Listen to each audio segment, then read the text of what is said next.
hinge pin removal tool. Works on Beetles all years, and we're going to demonstrate. This pin hasn't come out. It's been in here probably as long as this door's been in existence. This is a door off of 67 earlier. 67 earlier. Alright, what we have is well, supposed to have 5 pins. Kind of broke one, so we're going to go with 4 pins and see how it works. That has a kind of a groove that's on the bottom that the pins will fit in, and you just start with the smallest, work your way up. It's always best to try to put as much lubricant as you can on it ahead of time. So we'll start with taking the cap off. There's a plastic cap. Alright, set that aside. And start with the shortest pin.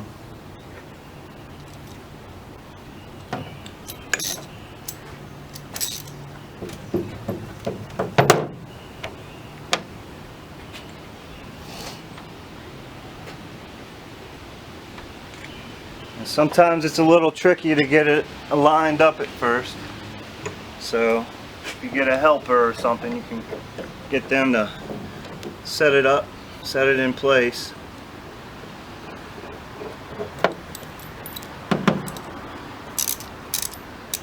Three-quarter socket or boxed in, but the important thing is to not put too much force on it because you can bend the center pivot pin. So it's always good to use a short handle wrench, and not an impact, not a breaker bar. There's a lot of force that's going on it right now. And it's moving. And it's moving.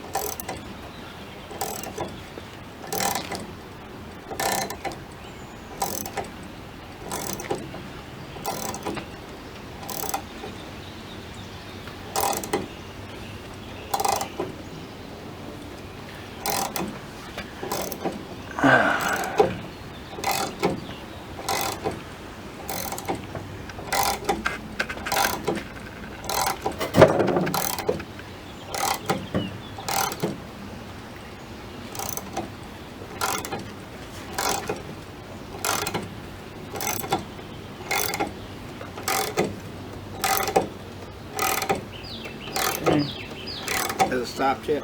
Yeah, it's about there. So now we can back that off and go to the next size.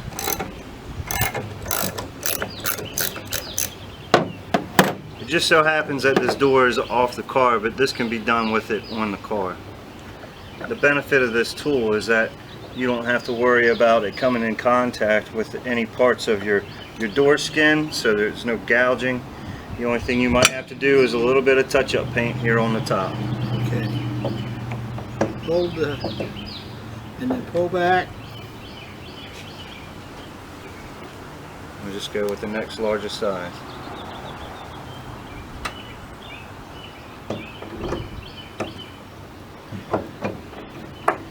Line it up.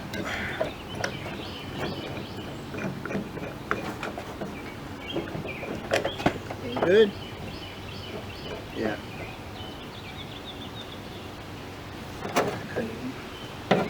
Stress the point about making sure it's lined up.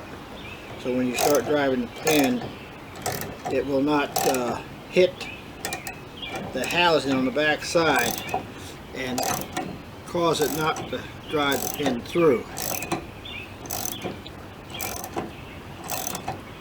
Because if it does, it'll make it harder and you're going to have to stop and resituate it.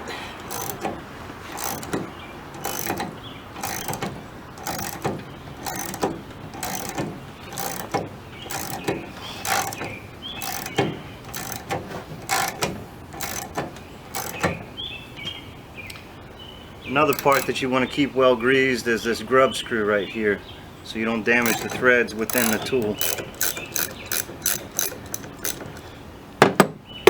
Not quite similar to an Acme thread, but it's a coarse thread. Anise would be good.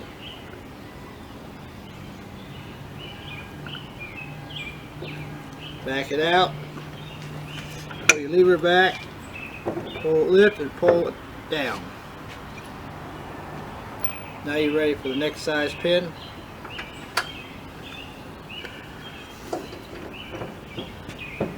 Okay, as you can see, you can't get it on because the bolt's all the way backed out. So what you do is go the other way, get over that pin, and then slide it back in.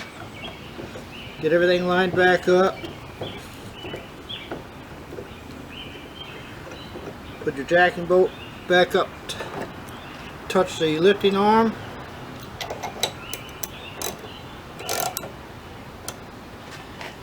Okay. We got lucky on this pin. We have to use no PB blaster or penetrating oil to get it out. Sometimes these pins are rusted in there and require both PB blaster or lubricating oil and maybe a little heat, because they get rusty. The pins have a spiral groove in them, but your new pins do not have that. So what you may do is take a cutting wheel and a right angle or die grinder and very carefully cut an oil groove into the pin. Some of the pins come with a round top on them, oval top. And what you have to do is cut that off, because you don't need it with this type of pin. Now then again, you have to go from the top over your pin, the existing hinge pin,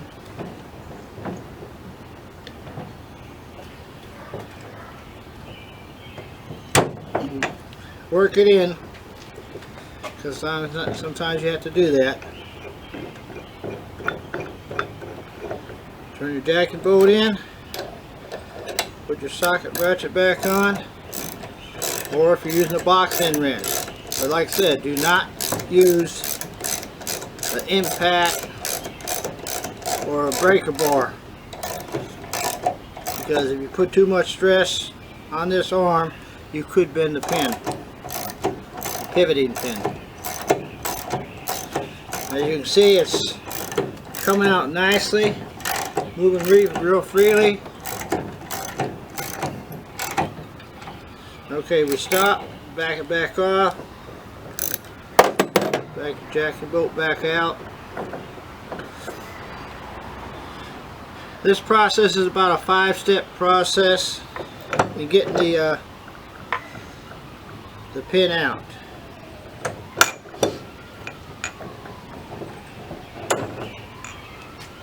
As you can see, the pin is almost out, but you can't get it out with your fingers, so we got to go to the next longer pin.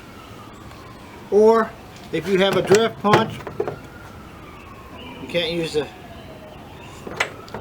Okay, and then what you want to do is very carefully take a drift punch or a longer bolt that's the same size,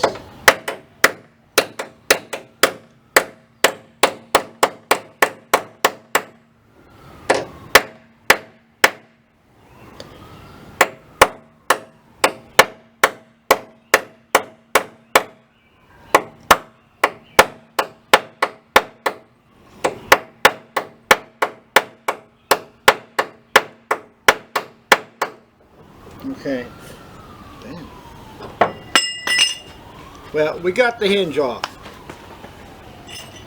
but now we got to get the rest of the pin back out of this hinge. So basically, to put the hinge back on, it's the reverse process. You just turn the tool the opposite way and press the pin back in. And make sure that you have oil grooves on that pin, so once it's in, you can oil it. And what I like to do is I like to put a little lubrication here and in here as the pin is going down. That gives you pre-lubrication. It's good to buy new caps for on the top of the hinge. Once you get it all greased, put it back on, you're done.